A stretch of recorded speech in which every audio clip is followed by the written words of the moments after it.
জয়গুরু সুপ্রভাত। পরমপিতার আতুল রাঙা চরণে ভক্তিপূর্ণ ভূমিষ্ঠ প্রণাম জানিয়ে শুরু করছি আলোচনা প্রসঙ্গ থেকে পাঠ। বিকালে শ্রী ঠাকুর বড়াল বাংলোর প্রাঙ্গণে ভক্তবৃন্দ পরিবেষ্টিত হয়ে একখানি ইজি চেয়ারে বসে আছেন। এমন সময় স্থানীয় এক ভদ্রলোক দেখা করতে আসলেন। পাকিস্তানের হিন্দুদের দুরবস্থা সম্বন্ধে কথা উঠল। শ্রী ঠাকুর: আমরা যা করছি, নেতারা যা করছেন, তাতে বিনষ্টির ক্ষেত্র সৃষ্টি হচ্ছে।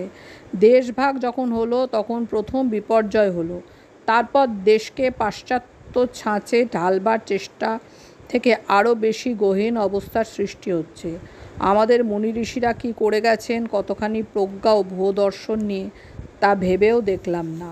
সব বাতিল করে দিলাম, এক কলমের খোঁচায় সব নস্যাৎ করে দিলাম। প্রতিলোম চলল এন্তার, বৈশিষ্ট্যকে ফেললাম ভেঙে।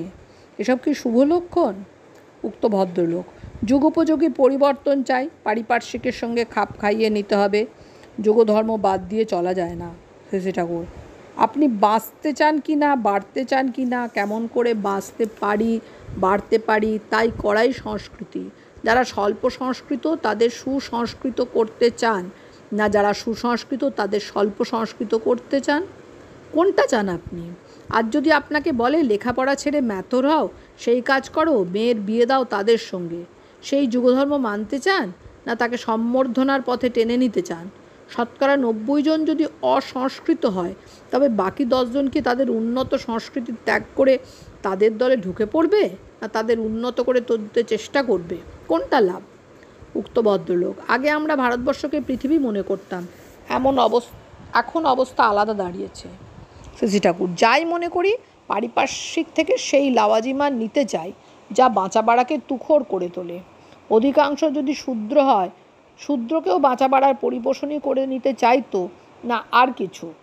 উক্ত ভদ্রলোক: আমরা তো নামে বামুন, কাজে শূদ্র। শ্রী ঠাকুর: ধরলাম তাই, কিন্তু পরিবেশ যদি বাঁচা বাড়াকে পরিপুষ্ট না করে, তখন সে পরিবেশকে কি করা?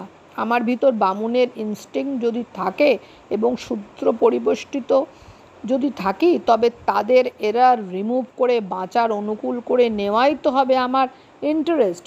পরিবেশকে বাঁচা বাড়ার অনুকূল করতে হবে, অ্যাক্টিভলি এডুকেটেড করতে হবে, যাতে প্রত্যেকের বাঁচা বাড়া পরিপুষ্ট হয়।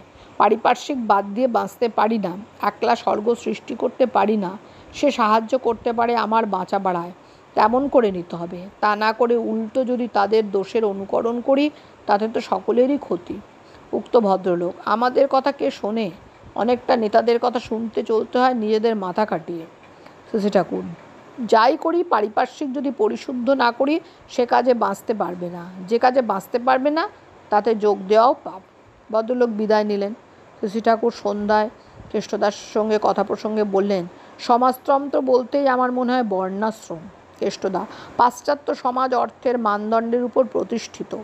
শ্রী ঠাকুর: বর্ণাশ্রম অর্থের মানদণ্ডের উপর দাঁড়ায় না, দাঁড়ায় ইনস্টিংক্ট লেবার, সহজাত সংস্কার শ্রম এর উপর, ব্যবহারের উপর, মানুষের যোগ্যতার উপর। কথাটা বর্ণাশ্রম, ওর মধ্যে শ্রম আছে। জয়গুরু বন্দে পুরুষোত্তম।